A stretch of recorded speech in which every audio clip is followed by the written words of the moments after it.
அனைவருக்கும் வணக்கம். சற்று முன்பு தமிழக அரசு இன்று வெளியிட்டுள்ள 18 முக்கியமான அறிவிப்புகள் என்னென்ன என்பதை பற்றி தான் நம்ம இந்த வீடியோவில் டீட்டெயிலாக பார்க்க வரோம். முடிந்த அளவுக்கு இந்த வீடியோவை ஸ்கிப் பண்ணாமல் முழுமையாக பாருங்கள். இந்த வீடியோக்குள்ளே போகிறதுக்கு முன்னாடி இந்த வீடியோக்கு ஒரு லைக் பட்டனை ப்ரெஸ் பண்ணிடுங்க. நீங்கள் இதுவரைக்கும் என்னோட சேனலை சப்ஸ்கிரைப் பண்ணாமல் இருந்தீங்கன்னா மறக்காமல் சப்ஸ்கிரைப் பண்ணிக்கோங்க. கூடவே அந்த பெல் சிம்லையும் மறக்காமல் கிளிக் பண்ணிக்கோங்க. சரி, வாங்க இப்போ நாம் வீடியோக்குள்ளே போகலாம். முதல் அறிவிப்பு. தற்சமயம் மின் கட்டணம் உயர்வு குறித்து எவ்வித ஆணையும் தமிழ்நாடு மின்சார ஒழுங்குமுறை ஆணையத்தினால் வெளியிடப்படவில்லை.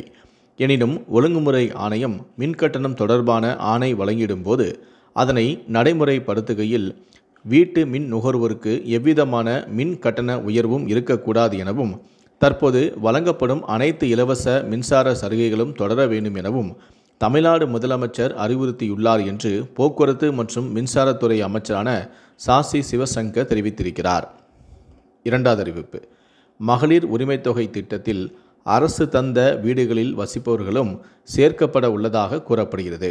அரசு ஊழியர்களுக்கான குடியிருப்பாக இல்லாத பட்சத்தில் உரிமைத் தொகை 1000 ரூபாய் கோரி விண்ணப்பிக்கலாம். கடந்த முறை புதிதாக பெறப்பட்ட ரேஷன் அட்டைதாரர்கள் பலர் நிராகரிக்கப்பட்ட நிலையில் இம்முறை அவர்கள் மட்டுமின்றி அண்மையில் ரேஷன் கார்டு பெற்றவர்களும் விண்ணப்பிக்கலாம் என தமிழ்நாடு முழுவதும் ஜூன் 4ஆம் தேதி சிறப்பு முகாம்கள் நடைபெற உள்ளதாகவும் தெரிவிக்கப்பட்டுள்ளது. மூன்றாவது அறிவிப்பு. கோடை விடுமுறை முடிந்து பள்ளிகள் திறக்கும் முதல் நாளிலேயே மாணவர்களுக்கு புத்தகம் தர நடவடிக்கை எடுக்கப்பட்டுள்ளதாக தமிழ்நாடு பாடநூல் கழகம் தெரிவித்துள்ளது. அனைத்து அரசு மற்றும் அரசு உதவி பெறும் பள்ளிகளுக்கு புத்தகங்கள் அனுப்பப்பட்டு வருகிறது. ஜூன் 2ஆம் தேதி திட்டமிட்டபடி பள்ளிகளும் திறக்கப்படும். நான்காவது அறிவிப்பு. பாலிடெக்னிக் படிப்புகளுக்கு கவுன்சிலிங் கிடையாது என தொழில்நுட்ப கல்வி இயக்ககம் அறிவித்துள்ளது. இதுவரை வந்த விண்ணப்பங்களை வைத்து ஸ்பாட் அட்மிஷன் செய்யவும், கலந்தாய்வு அல்லாமல் கல்லூரி அளவில் தரவரிசையில் தயார் செய்து நேரடி சேர்க்கை நடத்தவும் உத்தரவிடப்பட்டும் உள்ளது. மேலும் இணையதளம் மூலமாக இதுவரை பதிவு செய்த மாணவர்களுக்கு சேர்க்கை ஒதுக்கீடு ஆணையை வழங்கவும் அறிவுறுத்தப்பட்டுள்ளது. ஐந்தாவது அறிவிப்பு. இந்தியாவில் கொரோனா பாதிப்பு மீண்டும் சிறிதாக அதிகரித்து வருகிறது. ஞாயிற்றுக்கிழமை 93 பேருக்கு இருந்த தொற்றானது நேற்று 257 உயர்ந்துள்ளது. தமிழ்நாட்டில் மற்றும் 66 பேருக்கு கொரோனா பாதிப்பு ஏற்பட்டுள்ளது. இருப்பினும் கொரோனா பாதிப்பு தற்போது கட்டுப்பாட்டுக்குள் உள்ளதாக மாநில சுகாதாரத்துறையும் தெரிவித்துள்ளது. ஆறாவது அறிவிப்பு. உள்ளாட்சி இடைத்தேர்தலுக்கான வாக்காளர் பட்டியலை மாநில தேர்தல் ஆணையம் வெளியிட்டுள்ளது. உள்ளாட்சி அமைப்புகளில் காலியாக உள்ள 448 பதவிகளுக்கு இடைத்தேர்தல் நடைபெற உள்ளது. வார்டு வாரியாக வாக்காளர் பட்டியல் மாநில தேர்தல் ஆணையத்தின் இணையதளத்தில் வெளியிடப்பட்டுள்ளது. சென்னையில் 4 வார்டு கவுன்சிலர்கள் உட்பட நகர்ப்புற உள்ளாட்சி அமைப்புகளில் 133 பதவிகள் காலியாக உள்ளன.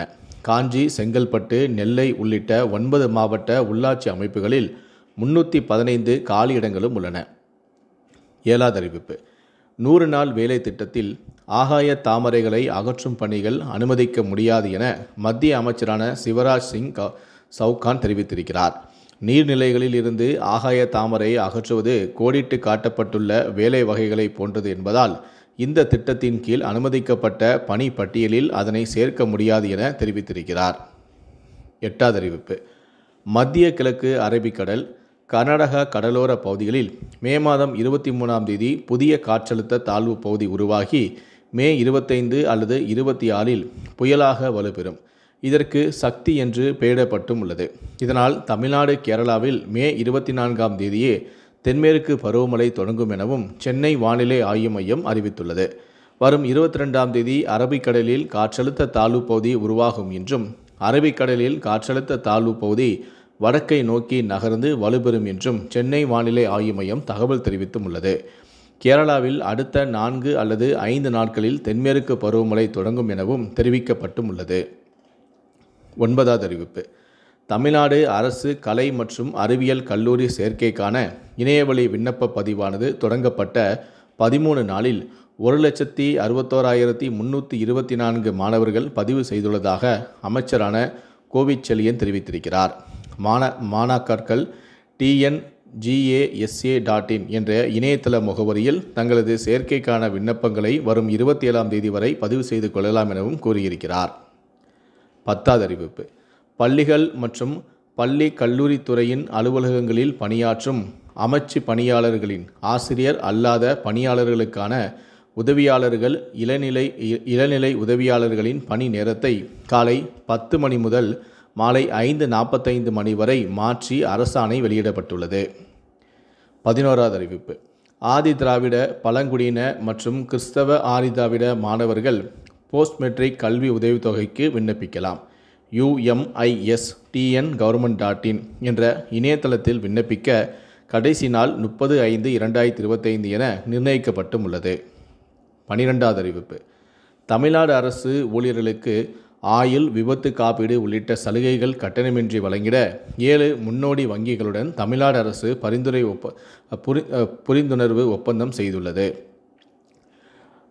பாரத் ஸ்டேட் வங்கி, இந்தியன் ஓவர்சீஸ் வங்கி, இந்தியன் வங்கி, கனரா வங்கி, ஆக்சிஸ் வங்கி, பேங்க் ஆஃப் பரோடா மற்றும் யூனியன் பேங்க் ஆஃப் இந்தியா ஆகிய 7 முன்னோடி வங்கிகள் அரசு ஊழியர்கள் தங்களது ஊதிய கணக்கினை பராமரித்து வரும் பட்சத்தில் எவ்வித கட்டணமின்றி வழங்கிட முன்வந்தும் உள்ளது. மேலும் இந்த சலுகைகள் மட்டுமின்றி தனிநபர் வங்கிக் கடன், வீட்டுக்கடன், கல்விக் கடன் ஆகியவற்றை அரசு அலுவலர்கள் பெறும்போது உரிய வட்டி சலுகைகள் வழங்கிடவும் முன்வந்துள்ளன. 13வது அறிவிப்பு. தமிழ்நாட்டில் சட்டப்பேரவை தேர்தல் அடுத்த ஆண்டு நடைபெறவுள்ள நிலையில் நவம்பர் 11ஆம் தேதி முதல் பொது சின்னம் கோரி விண்ணப்பிக்கலாம் என தேர்தல் ஆணையம் அறிவித்துள்ளது. 234 தொகுதிகளில் 5% மேற்பட்ட இடங்களில் போட்டியிடும் கட்சிகளுக்கு பொது சின்னம் வழங்கப்படும். இதற்காக தேர்தல் நடக்கும் காலகட்டத்திலிருந்து 6 மாதத்திற்கு முன்பே தேர்தல் ஆணையத்தில் பொது சின்னத்திற்கு விண்ணப்பிக்கலாம். அதாவது வரும் நவம்பர் 11ஆம் தேதி முதல் பொது சின்னம் கோரி விண்ணப்பிக்கலாம் என தெரிவித்துள்ளது. 14வது அறிவிப்பு. தமிழ்நாடு அரசின் தொழில் முனைவோர் மேம்பாடு மற்றும் புத்தாக்க நிறுவனம் மூலம் சென்னையில் 4 நாட்களுக்கு சினிமாட்டிக் ட்ரோன் இயக்க பயிற்சியானது வரும் 27ஆம் தேதி முதல் 30ஆம் தேதி வரை வழங்கப்பட உள்ளது. ஆர்வமுள்ளவர்கள் உடனடியாக பதிவு செய்து இந்த பயிற்சியில் கலந்து கொள்ளலாம் எனவும், இந்த பயிற்சி பற்றிய கூடுதல் விவரங்களை பெற விரும்புபவர்கள் editn.in என்ற வலைத்தளத்தில் தெரிந்து கொள்ளலாம் எனவும், இந்த பயிற்சியில் கலந்து கொண்டு பயிற்சி பெறும் நபர்களுக்கு அரசு சான்றிதழ் வழங்கப்படும் எனவும் கூறப்பட்டுள்ளது. 15வது அறிவிப்பு. இடைநிலை ஆசிரியர் பயிற்சி தேர்வெழுதும் தனி தேர்வர்களுக்கு ஹால் டிக்கெட் வெளியீடு. TGE.in-government.in என்ற இணையதளத்தில் ஹால் டிக்கெட்டுகளை பதிவிறக்கம் செய்யலாம். 1ஆம் ஆண்டு மாணவர்களுக்கு மே 23ஆம் தேதி முதல் ஜூன் 2ஆம் தேதி வரையும், 2ஆம் ஆண்டு மாணவர்களுக்கு ஜூன் 3ஆம் தேதி முதல் 11ஆம் தேதி வரையும் தேர்வுகள் நடக்கிறது. 16வது அறிவிப்பு. தமிழக அரசின் தொழில் முனைவோர் மேம்பாடு மற்றும் புத்தாக்க நிறுவனம் சென்னையில் தொழில் முனைவோருக்கு வரும் 21ஆம் தேதி முதல் 24ஆம் தேதி வரை 4 நாட்கள் சணல் மதிப்பு கூட்டப்பட்ட தயாரிப்பு தொடர்பான பயிற்சியை 3 நாட்கள் காலை 10 மணி முதல் மாலை 5 மணி வரை இந்த நிறுவன வளாகத்தில் வழங்கப்படும் என தமிழ்நாடு அரசு அறிவித்துள்ளது. 17வது அறிவிப்பு. தமிழக அரசின் தொழில் முனைவோர் மேம்பாடு மற்றும் புத்தாக்க நிறுவனம் சென்னையில் தொழில் முனைவோர் மற்றும் சிறு வணிகர்களுக்கான டிஜிட்டல் சந்தைப்படுத்தல் பட்டறை பயிற்சியானது வரும் 28ஆம் தேதி முதல் 29ஆம் தேதி வரை காலை 10 மணி முதல் மாலை 5 மணி வரை நடைபெற உள்ளது. இந்த பயிற்சி பட்டறையின் முக்கிய மதிப்பு முன்மொழிகள், வணிக சந்தைப்படுத்துதலின் அடிப்படைகள், வளர்ச்சிக்கான அலகு பொருளாதாரம், முக்கிய அளவீடுகளை புரிந்து கொள்ளுதல், டிஜிட்டல் சந்தைப்படுத்துதலின் ரகசியங்கள், வெற்றிக்கான தந்திரங்கள் மற்றும் கருவிகள் குறிப்புக்கான நிகழ்வு ஆய்வுகள். இந்த பயிற்சி பற்றிய கூடுதல் விவரங்களை பெற விரும்புவோர் editn.in என்ற வலைத்தளத்தில் தெரிந்து கொள்ளலாம். கடைசியாக 18வது அறிவிப்பு. இறந்தவர்களின் பெயர், புதிய உரிமையாளர் பெயர்களை பட்டாவில் சேர்க்க விண்ணப்பிக்கலாம். eservice.tn-government.in என்ற இணையதளம் அல்லது இ-சேவை மையங்கள் மூலமாக விண்ணப்பிக்கலாம். மக்கள் அறியும் வகையில் அறிவு வெளியிட ஆட்சியர்களுக்கும் நில நிர்வாக ஆணையர் அறிவுறுத்தியுள்ளார். இணையதளம் மூலமாக பெறப்படும் விண்ணப்பங்களை பரிசீலித்து ஆணை பிறப்பிக்க வேண்டும் எனவும் அவர் கூறியிருக்கிறார். இந்த 18 அறிவிப்புகளை பற்றிய உங்களுடைய கருத்துக்கள் என்ன அப்படிங்கிறத கீழே இருக்கக்கூடிய கமெண்ட் செக்ஷனில் மறக்காமல் சொல்லுங்கள். முடிந்தளவுக்கு இந்த வீடியோவை மற்றவங்களுக்கும் ஷேர் பண்ணுங்கள். மேலும் இது போன்ற பல வீடியோக்களை பார்க்கணும் அப்படின்னு நினச்சிங்கன்னா மறக்காமல் நீங்கள் சப்ஸ்கிரைப் பண்ணுங்கள். கூடவே அந்த பெல் சிம்பலையும் மறக்காமல் கிளிக் பண்ணுங்கள்.